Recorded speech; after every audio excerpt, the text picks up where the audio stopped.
mercado de produto, a porcentagem de pessoas que têm síndrome do impostor é muito alta, é acima de 80%. 83% dos profissionais se sentem assim.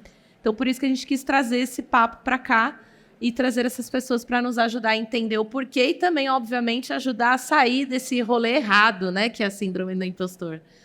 Então, vamos lá. Eu queria saber de vocês aí, o que vocês acham que contribui para que o mercado de produto, né, os profissionais de produto tenham esse alto índice ali? Tem algumas particularidades da profissão que vocês acham que acaba enaltecendo a síndrome do impostor?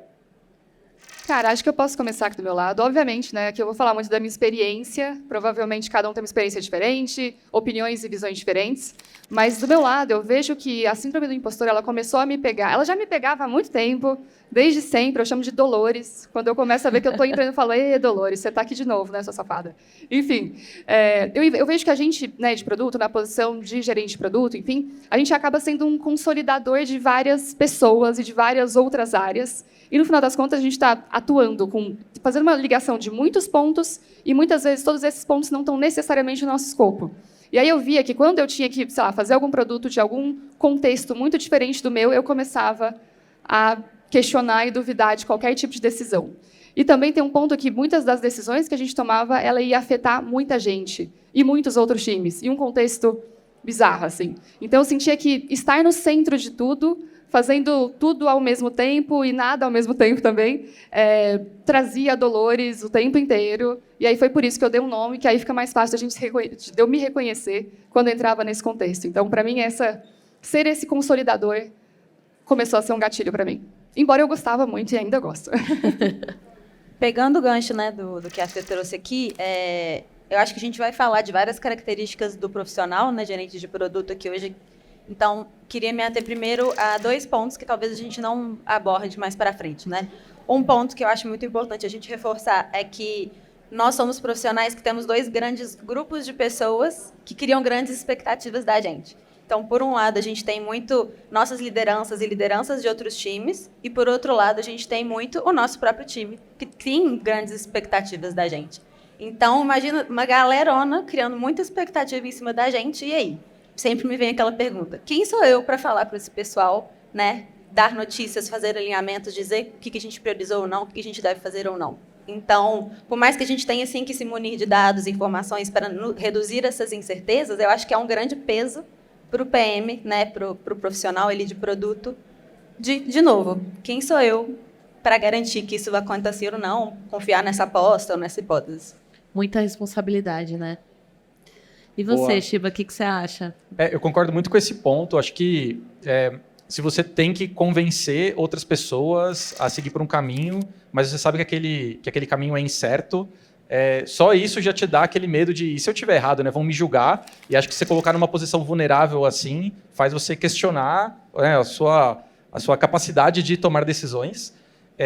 E acho que uma outra coisa que a gente não citou ainda e que me afeta todos os dias é o quão rápido a nossa área muda e evolui, e você precisa saber de novos temas e está sempre evoluindo. Então, sei lá, esse ano a síndrome do impostor está pegando para todo mundo aí com inteligência artificial. Então, se você não usa o ChatGPT no modo advanced todos os dias, você não é uma boa pessoa de produto. E acho que isso faz com que você fique cada vez mais com essa síndrome do impostor, achando que você precisa dominar todas as novas tecnologias, saber todos os frameworks.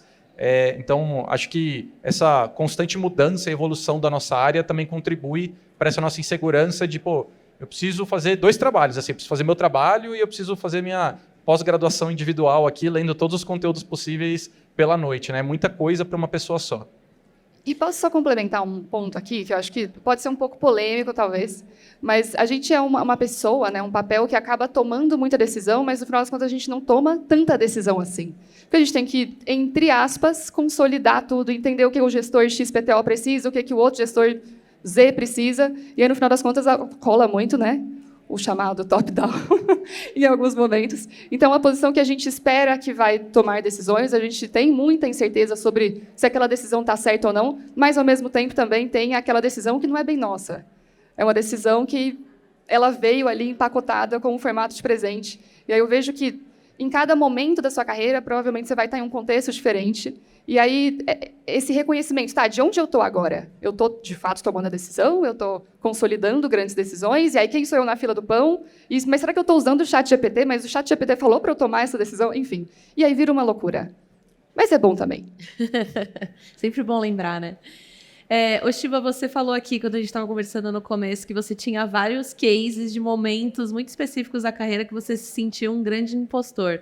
Queria que vocês contassem um pouco, acho que o pessoal, todo mundo vai se identificar aqui, né? Boa.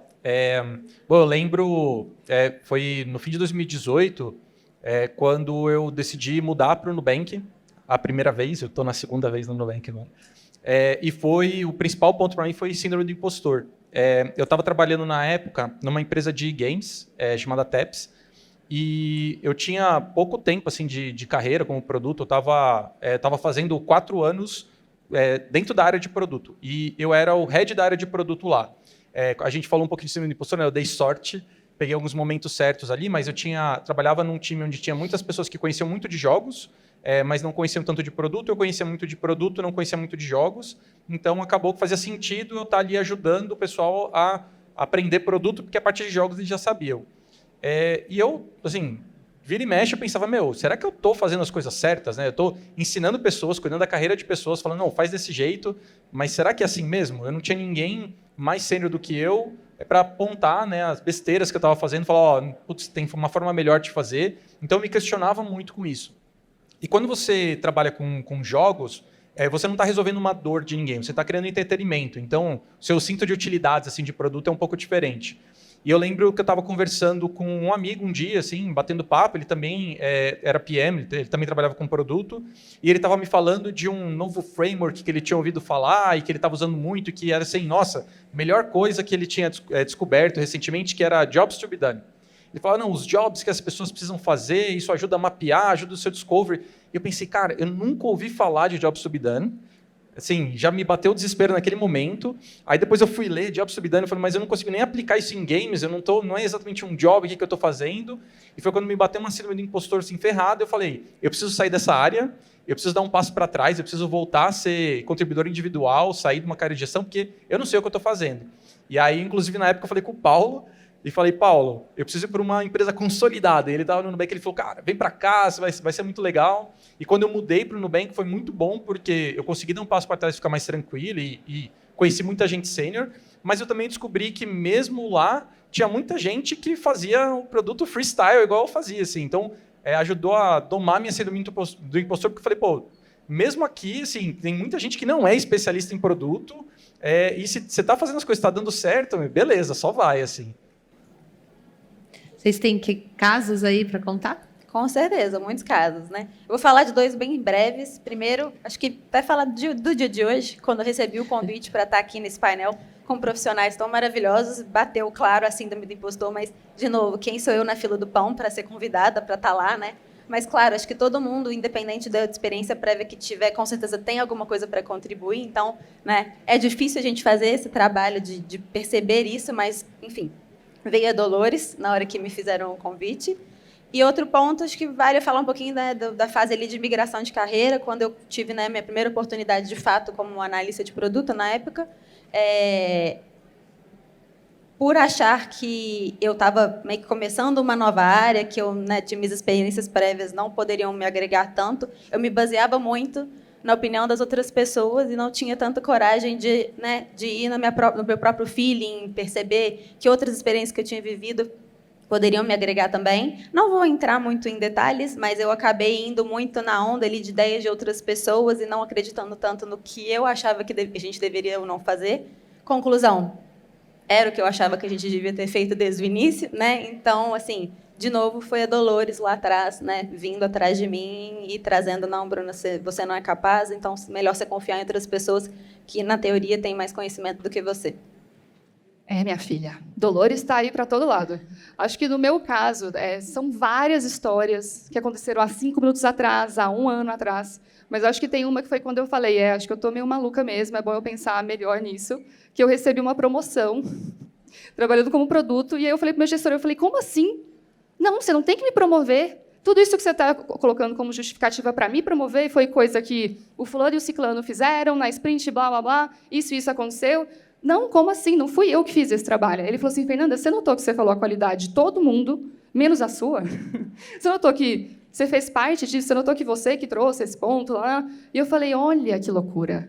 Não é que eu também participei daquilo? Então, assim, eu neguei quase que uma promoção por conta da Dolores, louca, que chega aí todo dia. E aí, assim, também já aconteceu de eu receber meu salário, ver lá na conta e falar, não, a empresa não devia ter me pagado isso, etc. E o porquê que isso acontecia muitas vezes? Quando eu trabalhava na área de negócios, ok, que agora eu trabalho de novo, mas quando eu estava nesse momento aí em produto, eu olhava para a área de negócio e falava, cara, lá eu olhava meu salário e via que o meu salário era, sei lá, 10% do dinheiro que eu trouxe para a empresa naquele mês.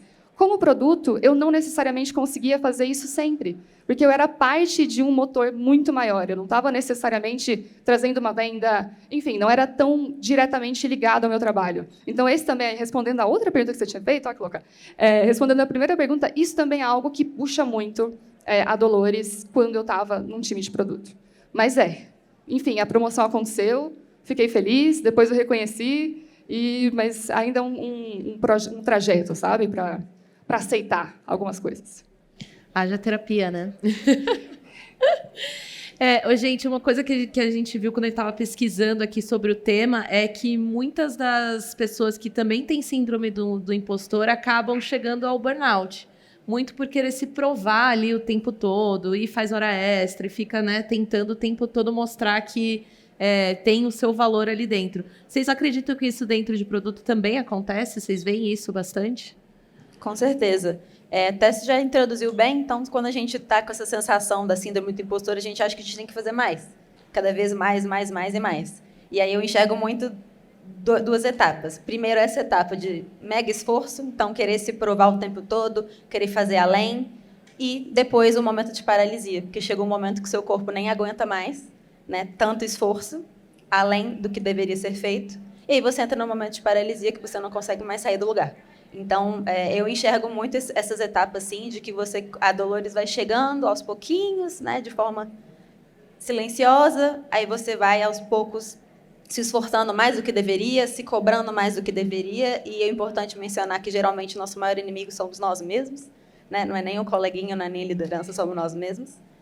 Enfim, chegamos nessa segunda etapa, sobrecarregados, e tem que tomar muito cuidado para não chegar nessa terceira etapa, que é de paralisar e não conseguir mais fazer nada.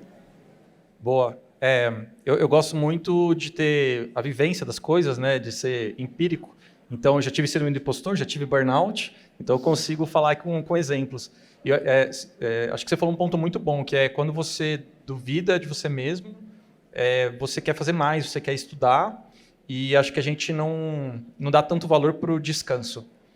E eu só percebi o valor que tinha o descanso, de você colocar a cabeça em outro lugar, fazer outras tarefas, fazer esporte, que eu deveria fazer mais, mas enfim.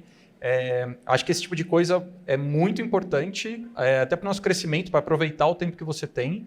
E quando você está com síndrome do impostor, o tempo que você tem livre, você quer trabalhar mais, trabalhar até tarde, estudar, aproveitar para ler um artigo, fazer um curso. E acho que precisa equilibrar isso muito bem. Então, hoje eu falo muito disso para o meu time, assim, quando a gente está falando de vamos montar um plano de desenvolvimento, de carreira, ou sei lá, você precisa desenvolver Product Sense, vamos melhorar então a sua parte de Product Sense. Fala, mas que curso que eu posso fazer? De repente uma aula à noite, o MBA falando, não, você vai usar o espaço do trabalho, você vai bloquear na sua agenda 3 horas ali na terça-feira à tarde. E você vai usar esse tempo para estudar, porque senão, ladeira abaixo.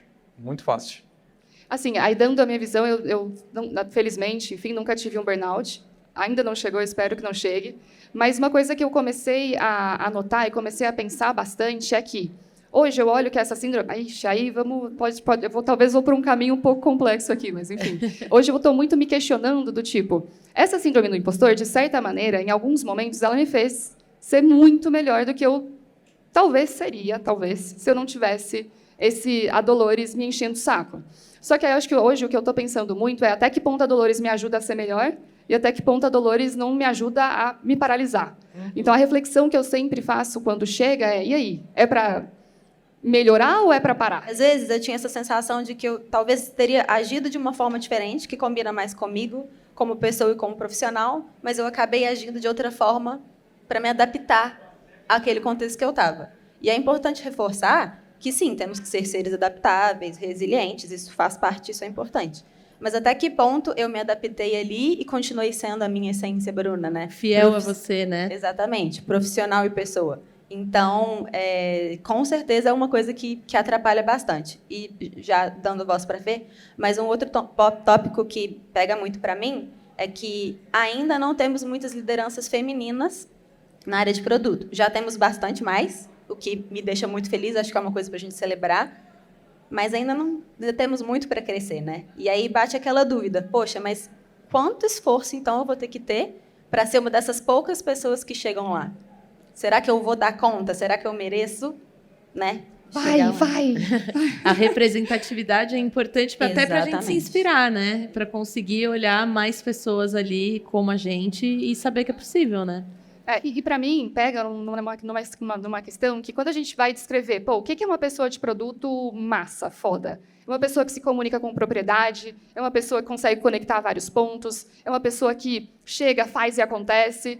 Aí, o que eu vou comentar agora tem mudado bastante, mas quando a gente descreve o que é uma mulher incrível? Ah, ela é doce, ela é delicada, ela é gentil, ela escuta todas as pessoas. E aí, quando a gente olha para essas duas descrições, existe um vale ali no meio. Então, muitas vezes, assim, eu fui ensinada a ser doce, delicada, blá, né? Isso aconteceu na minha vida. Em algum momento, eu tive que sair um pouco desse papel, mas essa saída desse papel é igual a Bruna estava comentando, a gente acaba saindo da nossa essência. E aí? Como fazer para a gente continuar sendo uma pessoa que a gente era, sabe? Não precisar de criar um personagem. E aí a questão da representatividade, eu vejo muito no sentido de... Para mim, Fernanda, quando eu estava lá no começo da minha carreira, foi muito legal ter outras pessoas, que eu aprendo muito vivendo e fazendo. Então, foi muito legal ter outras pessoas para eu vê-las se posicionando, para eu vê-las fazendo. E aí, a partir disso, eu aprender. Porque, para mim, é a maneira mais simples para a Fernanda aprender.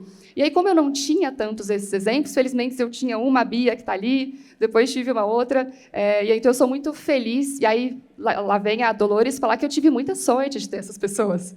Mas, sim, de certa forma, sim, eu tive sorte.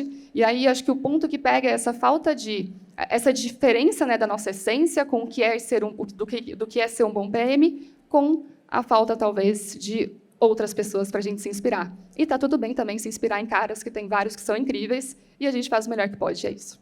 Maravilha.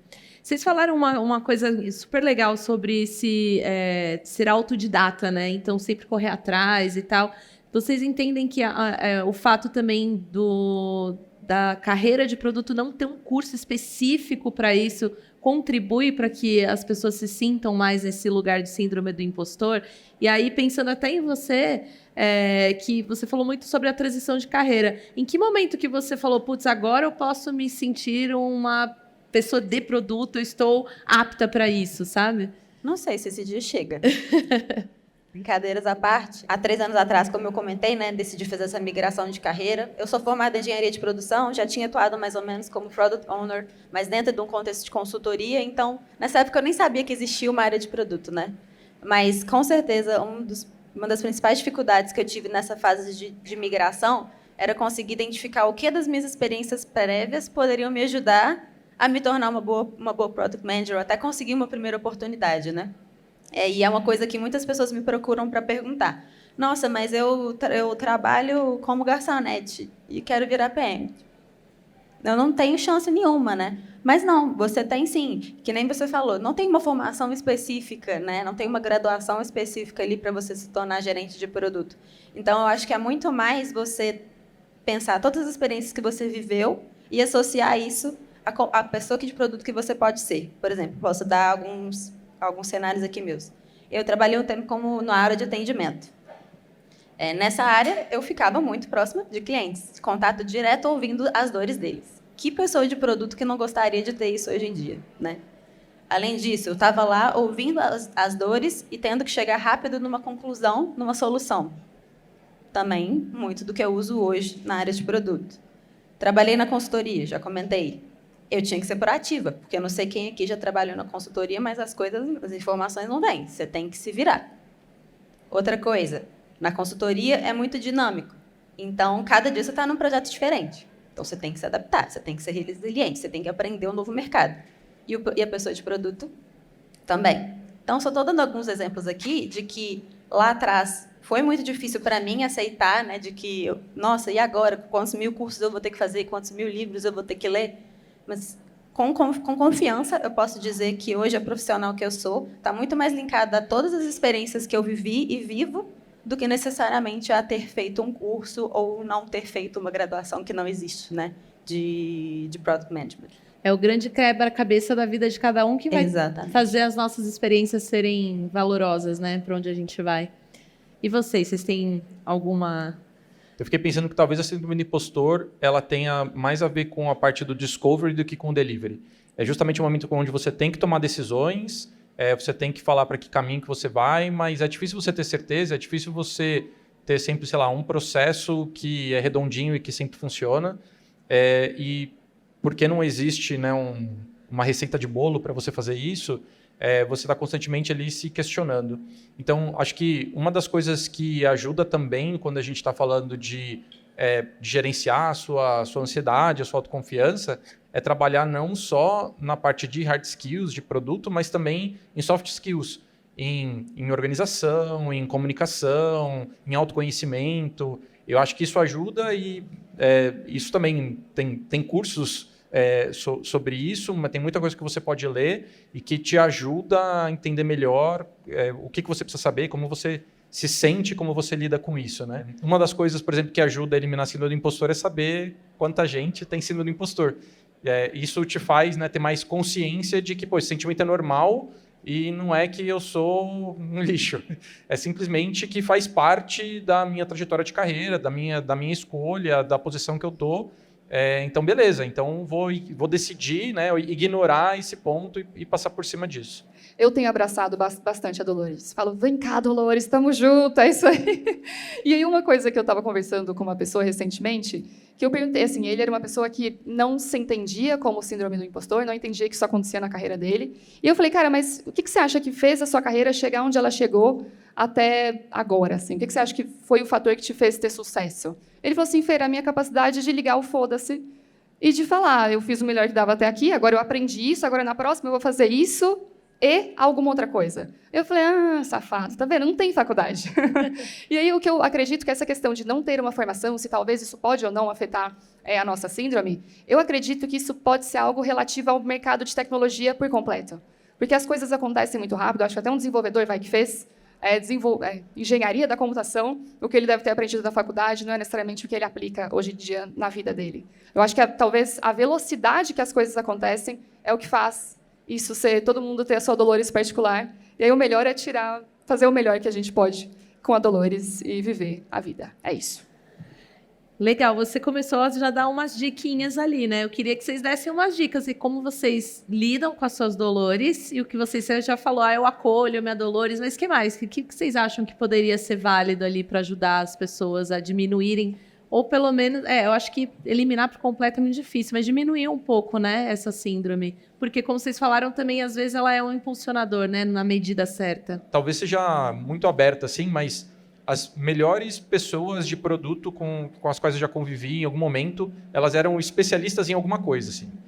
E pode ser uma coisa pequenininha, mas elas eram especialistas. E eu acho que isso te ajuda, se você é reconhecido como especialista em alguma coisa, isso te ajuda também a espantar a síndrome do impostor, né? Então pode ser no processo de delivery, pode ser, sei lá, em pesquisa com usuários, pode ser dentro da sua indústria, conhecer alguma coisa. Eu trabalho no setor financeiro, então conhecer muito bem as regras do Banco Central. Todo mundo acha isso tão chato que ninguém quer fazer. Se eu fizer isso, as pessoas vão perguntar para mim, será que isso aqui está redondinho? E aí eu viro um especialista em regras do Banco Central. Que chato. Mas pelo menos sou reconhecido com isso e me ajuda a afastar um pouco essa ansiedade, essa insegurança.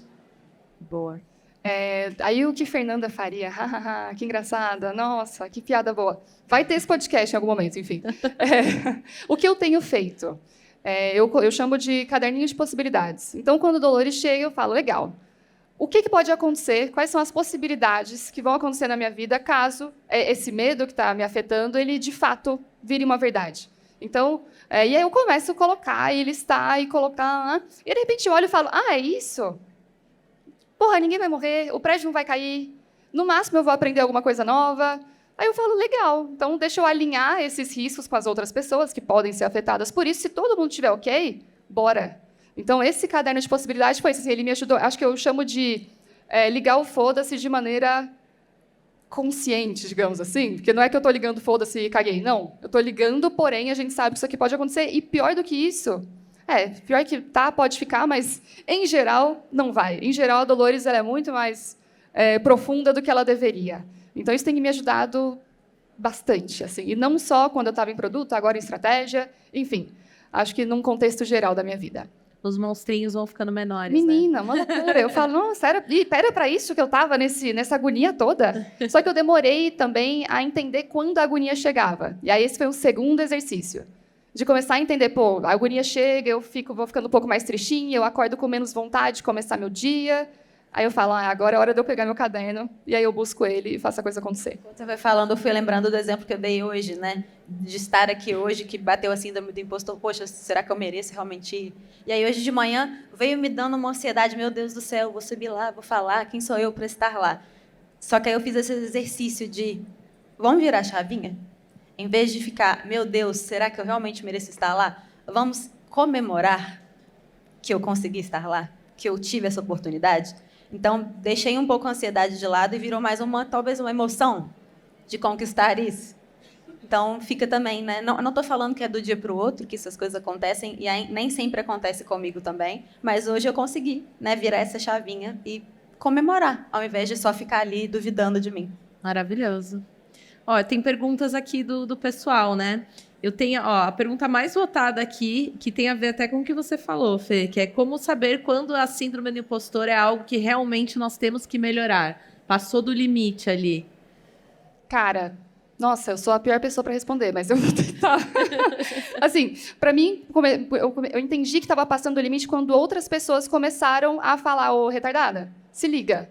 Você não acha que está passando já do limite? Você está se tocando o que está acontecendo? Então, para mim, o sinal do outro quer dizer que está muito visível e eu devo parar e me preocupar. Esse, para mim, foi o que aconteceu. Talvez eu deveria ter notado antes. Talvez. Consegui? Não. E é o que é. É isso. Vai, gente, dá dica melhor, pelo amor de Deus. Boa. Acho que, para mim, é quando começa a afetar a minha saúde e, consequentemente, o meu tempo livre. Assim. Então, se eu estou muito inseguro e acho muito que eu preciso aprender alguma coisa nova, e aí eu começo a trabalhar até às 7, até às 8, até às 9 de fim de semana, eu falo, não, peraí, isso não está saudável, eu prefiro ser um ignorante que tem qualidade de vida do que o especialista que vive para o trabalho, porque é importante para mim, é importante para minha família, e aí acho que isso me faz também deixar um pouquinho de lado e falar, está ok não saber tudo. A gente tem 2 perguntas bem votadas aqui que eu acho que eu vou direcionar para a gente ter tempo, que a gente está quase já no finzinho. Que é o seguinte, uma bem boa. Vocês já lidaram com líderes ou stakeholders que despertavam a síndrome do impostor em vocês? Caso sim, como saíram dessa situação? Quer falar, Bruna? Você teve essa situação já? Já, mas... Você fez uma carinha de que sim, por isso que eu te porque eu lembrei de um caso em específico, né? Mas foi antes de começar a atuar como né, na área de produto, mas acho que isso encaixa bastante, né? Era na época que eu trabalhava na consultoria, então eu tinha meio ali um papel de Product Owner, Business Analyst, um negocinho ali, bem né? bolado. Bem bolado, exatamente. E eu trabalhava como uma terceirizada, prestando consultoria para outra empresa. E a minha liderança direta era como se fosse da outra empresa. E assim, chegava nos momentos de retrospectiva, que os times mostravam em conjunto, né, o que tinha dado certo e o que não tinha dado certo, e ela era aquela pessoa que apontava o dedo e perguntava, mas por que não deu certo? Quem é o culpado? Isso numa sala, tipo assim, com 30 pessoas para mais, entendeu? E isso desperta, obviamente, a síndrome do impostor, porque você pensa, poxa, precisa me humilhar? Você está me humilhando é porque eu mereço, né? Então, assim... naquele cenário específico não tinha muito o que eu fazer diretamente com a pessoa, porque ela era, né, da empresa que eu estava prestando consultoria, mas o que me ajudou muito foi conversar com as minhas lideranças diretas da empresa que eu trabalhava, e eles me direcionaram um pouco mais de como eu deveria me comportar ou não, e também me acalmaram, né, de que, Bruna, fica tranquila, isso diz mais sobre a pessoa que fez esse comentário do que sobre você. Então, de novo, volta naquele ponto, né, de conversas francas com as suas lideranças para entender até que ponto, né, você deve se preocupar e se movimentar em relação àquilo, ou não. Boa. Ô, Chibi, você, ó, tem uma pergunta aqui que eu acho que é para você. Como líder, o que você faz para reduzir essa síndrome do impostor no seu time? Boa. Eu acho que tem um gancho muito legal justamente com o que a gente estava falando agora, que é não falar com a pessoa do seu time só quando tem alguma coisa que não ficou legal, mas também comemorar as pequenas vitórias, né? Então, seja... Por exemplo, tem um exemplo muito legal, tem uma pessoa do meu time que migrou agora recentemente para produto e a gente tinha que fazer um roadmap para o próximo semestre, assim, para a gente ter uma ideia do que a gente ia fazer. E aí ele ficou super nervoso, porque eu nunca fiz isso antes, mas e se a gente mudar de ideia depois? Eu falei, tá tudo bem, esse roadmap ele nasce errado, ele é pra gente ter uma noção, pra gente poder compartilhar com os times e coletar feedback, tenta aí fazer, eu não vou nem te explicar como fazer, tenta fazer. E a hora que ele fez, a primeira coisa que eu falei pra ele, eu falei, cara, ficou acima das minhas expectativas. E nossa, isso assim, ele falou, nossa, hoje eu vou tomar uma cerveja. Então acho que como líderes a gente pode incentivar as pessoas mostrando que mesmo as pequenas coisas que elas fazem tão boas. E acho que isso ajuda a pessoa a se sentir mais autoconfiante também. E só complementando uma coisa que o Shiba comentou e eu pensei nisso, eu lembro que quando essa síndrome do impostor ela ficou muito latente na minha vida, foi quando eu escutei de um líder falando assim, Fê, hoje que você é contribuidor individual, tem isso, se você não consegue reconhecer as suas qualidades, como é que você vai reconhecer as qualidades do time quando você virar uma líder? Eu falei, eita, perfeito. Eu preciso cuidar disso agora, sabe? Esse foi um grande estalo que aconteceu na minha vida. Muito bom, gente, várias dicas boas, acho que deu para todo mundo tirar bastante coisa legal, né? Mas a gente acabou o tempo, infelizmente. Muito obrigada a todos, obrigada pela participação.